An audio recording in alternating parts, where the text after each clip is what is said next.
Sorry sorry sorry আবার আমি late করলাম ভিডিও দিতে। তোমাদের কথা দিয়েছিলাম যে আমি প্রত্যেক সপ্তাহে চেষ্টা করব একটা করে অন্তত ভিডিও দেওয়ার, কিন্তু ওই যে আমার আর হয়ে উঠলো না। তো আবার আমি অনেক দিন বাদে শুরু করলাম একটা ছোট্ট মিনি ব্লগ। তো এত সেজে গুজে কোথায় যাচ্ছি, আরে বলবো বলবো সবটাই বলবো, একটু ওয়েট করে যাও। তো দেখতেই পাচ্ছ ট্রেনে ছিলাম, ট্রেন থেকে এখন নেমে গেছি, মারাত্মক লেভেলের রোদ। আর এখানে আমি আর আমার বান্ধবী দুজন মিলে যাচ্ছি। এখন বলবো না, যদিও বা যারা রেগুলার যাও মানে তারা জানবে, স্টেশন দেখে হয়তো কিছু বুঝতে পারবে।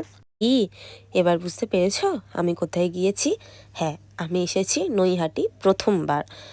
ভাবাই যায় না, না কলকাতায় থেকে প্রথমবার নাকি নৈহাটি যাচ্ছি, আবার বড় মার দর্শনে। তো হ্যাঁ, আমি এসেছি নৈহাটিতে বড় মার দর্শনে। আর আমার হাতে দুটো ডালা দেখে ভেবো না যে আমার বান্ধবীর ডালাটা আমার কাছে। ওর ডালা কিন্তু ও কাউকে দেয়নি, ওর ডালাও নিজের হাতেই রেখেছিল। আমার হাতে দুটো ডালা আমার দুই ঘরের জন্য।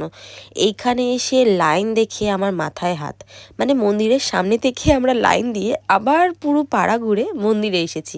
বলবো বলবো সবটাই বলবো, যাতে তোমাদের না অসুবিধা হয়। প্রথমবার মায়ের কাছে গেছি বলে কথা, সবাই মাথায় তিলক কাটছে, আমি কেন করব না? আমার একটু ইচ্ছা করলো। দেখো লাইনটা দেখছো, জাস্ট 5 মিনিটে এত লম্বা লাইন হয়ে গেছে, আবার আমাদের পিছনে। আমি আমার বান্ধবীকে এই কথাটাই বলছিলাম, ভাই আমরা যদি আর 5 মিনিট লেট করতাম তাহলে হয়তো এদের পিছনে গিয়েও দাঁড়াতে হতো। এই দেখো, মানে আমরা পুরো পাড়া ঘুরে এখন আমরা রোডের ওপর এসেছি। বড় মার কাছে যেতে গেলে এই রাস্তা থেকেই যেতে হয় আই থিঙ্ক, আমি কিন্তু ঠিকঠাক জানি না। আচ্ছা তোমাদের এটাও বলে দিই আমরা কিভাবে গিয়েছিলাম। আমরা গিয়েছিলাম আমাদের বিধাননগর স্টেশন থেকে একটাই ট্রেনে একদম নৈহাটি। হ্যাঁ, একটু ট্রেনে বেশিক্ষণ টাইম লাগে, ওই 1 ঘন্টা 40 মিনিটের মতো। 40 মিনিটটা বলবো না, 1 ঘন্টাই চলো। তো লাইন শেষ হচ্ছে না, এদিকে আমার আর আমার বান্ধবীর অবস্থা একদমই খারাপ, বেহাল যাকে বলে।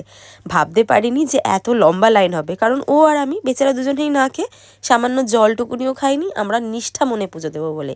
কিন্তু হ্যাঁ, মা আমাদের এটা বলেনি যে তোমরা না খেয়ে আমাকে পুজো দাও, ওটা আমরা আমাদের মন ভক্তির জন্যই করি, মনকে সান্ত্বনা দেওয়ার জন্য। দেখো দেখো এখনও লাইন শেষ হয়নি, তার মধ্যে একটা ইয়াব বড় ট্রাক ঢুকে গেছে। এবার তোমাদের একটুখানি লাইনটা দেখাই। আমি একটুখানি বসে গিয়েছিলাম, যেহেতু আমার একটু মাথা ঘোরার প্রবলেম আছে, তো মানে আমি একটু উল্টে পড়ি মাথা ঘুরে। তো তার জন্য আমি একটু বসেছিলাম, বেশিক্ষণ না 10 মিনিট বসেছি। আমাদের লাইনটা লম্বা এগিয়ে গিয়েছে, আমার বান্ধবী দাঁড়িয়ে ছিল লাইনে, ওই দেখো দূরে আমার বান্ধবী দাঁড়িয়ে আছে। তো আমি লম্বা যাচ্ছি, আমি বলছি লোক কেন শেষ হচ্ছে না, আরে মন্দিরটা কত দূর, মন্দিরটা কোথায়, কখন যাব মন্দিরের কাছে। আর মন্দির আমরা দেখা পাচ্ছি না। প্রায় 5 ঘন্টা আমরা লাইনে দাঁড়িয়েছিলাম। ও তোমাদের আর একটা কথা বলি, যারা যারা বড় মা দর্শনে যাবে মঙ্গলবার, শনিবার আর রবিবার, এই 3টে দিন কিন্তু যেও না, তাহলে আমাদের মতোই অবস্থা হবে। তারপরে আবার কিছুক্ষণ বাদে লাইন থেকে বেরিয়ে আমি এসে আবার আমি বসি, কারণ ওই যে আমার সাইনাসের প্রবলেম, মাথা ঘুরে যায় থেকে থেকে। তারপরে ফাইনালি কিছুটা মন্দিরের সামনে আসলাম, দেখে যে মনটা শান্তি হলো। আমি আর আমার বান্ধবী এটাই বলা বলি করছিলাম, ভাই ফাইনালি আমরা দুজনে এসেছি। আর ও ওইটাই বলছিল, কী যে শান্তি লাগছিল এই পোস্টারটা দেখে ওপরে। তো এই যে আমি চেঁচি চেঁচি এটাই বলছি যে 5 ঘন্টা ধরে লাইনে দাঁড়িয়ে ফাইনালি এসেছি আমরা মায়ের কাছে, মানে মায়ের মন্দিরের সামনে, এখনও মন্দিরে ঢুকতে পারিনি। আর আমার ভয়েসটা একটু ইগনোরই করো, কারণ আমার ভীষণ পরিমাণে ঠান্ডা লেগেছে, তাই জন্য ভয়েসটা এমনি লাগছে।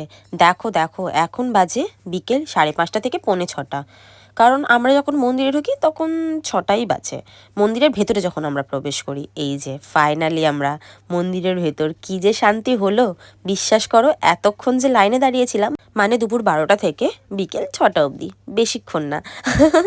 অনেক কষ্ট হয়েছিল এই লাইনে দাঁড়াতে, বিশ্বাস করো। আমার তো লাস্টে মাথায় ঘুরে গিয়েছিল যে আমি হয়তো আর পুজো দিতে পারবো না, এত দূর এসেছি বাট হয়তো মায়ের দর্শন নিতে পারবো না, থাক। কিন্তু এই মন্দিরে ঢোকার পরে আমার যে কী শান্তি হলো, পুরো সমস্ত দুঃখ কষ্ট এতক্ষণ ধরে যে কষ্ট পাচ্ছিলাম সবটা দূরে চলে গেল। ওই যে মাকে দেখেছি, বাস। আর কি মুখের হাসিটা দেখছো, এতক্ষণ মুখটা কিরকম লাগছিল, মাকে দেখার পরে মুখটা দেখেছো কতটা যে শান্তি লাগছে।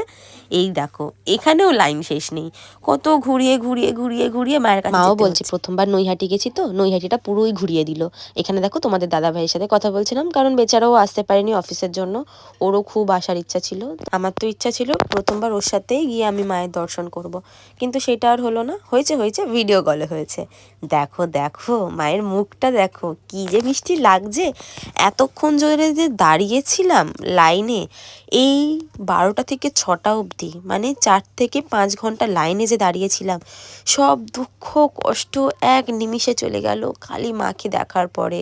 কি যে শান্তি লাগছিল। আমি তো তাকিয়েই ছিলাম মায়ের দিকে, কিন্তু মাকে দেখে মন আমার কিছুতেই ভরছিল না। মনে হচ্ছিল তাকিয়েই থাকি তাকিয়েই থাকি তাকিয়েই থাকি। মাকে মন ভরে পুজো দিয়ে, মাকে মন ভরে ডেকে এখন আমার শান্তি। খুব ভালো পুজো দিয়েছি আমরা, এটা কিন্তু সত্যি কথা। ভাবতে পারিনি যে পুজোটা দিতে পারবো, কিন্তু দিতে পেরেছি। ওই যে মা ডেকেছিল, কষ্ট হলো তো কি হয়েছে, তারপরেও কিন্তু ভালোভাবে পুজো দিতে পেরেছি।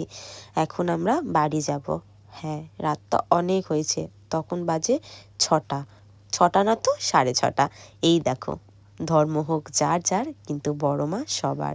আমি রিয়াকে বললাম, ভাই প্রথমবার এসেছি, একটা ছোট্ট ভিডিও ক্লিপ নিয়ে নে। হ্যাঁ, সকাল হলে আরও ভালো হতো। তো ভিডিওটা আজকের এইটুকুনি। তোমাদের কেমন লাগলো অবশ্যই কমেন্ট করে জানিও। বাই। কমেন্টে জয় বড় মা লিখে যেতে কিন্তু একদম ভুলো না।